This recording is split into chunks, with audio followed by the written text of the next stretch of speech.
일본은 지금껏 이런 정보들을 꽁꽁 숨겨왔습니다. 오염수 방류가 고개를 든 지 2년 반이 지날 때까지 우리 정부가 제대로 막아내지 못한 이유기도 합니다.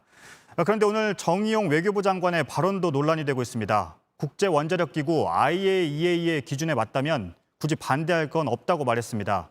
IAEA와의 협의를 근거로 일본을 지지한 미국의 논리와 같다는 지적이 나옵니다.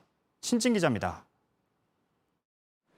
정의용 외교부 장관은 오염수 방출에 대한 반대 입장에 변함이 없느냐는 질문에 이같이 답했습니다.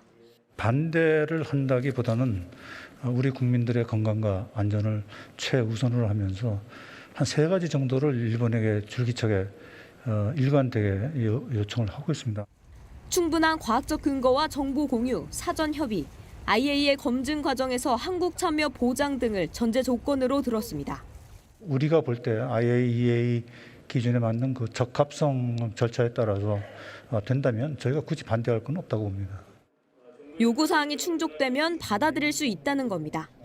하지만 일본이 지금까지 판단을 도울 만한 구체적 정보를 숨겨온 사실을 감안할 때 이 같은 조건을 일본이 받아들이는 건 희망사항에 불과하다는 지적이 나옵니다. 더구나 IAEA 검증단 구성에서조차 일본의 입장이 영향을 미친다는 점에서 일본이 한국과 사전 협의를 할 가능성은 극히 낮아 보입니다. 결국 IAEA 기준과 협의를 이유로 들며 일본의 오염수 방류 결정을 지지한 미국의 입장과 크게 다르지 않은 겁니다. 선제적으로 대안을 제시하기보다 일단 상황을 수용했다는 비판이 제기됩니다. 실제로 정 장관은 IAEA 적합성 판단이 필요하다는 점에서는 한미 입장이 같다고 했습니다.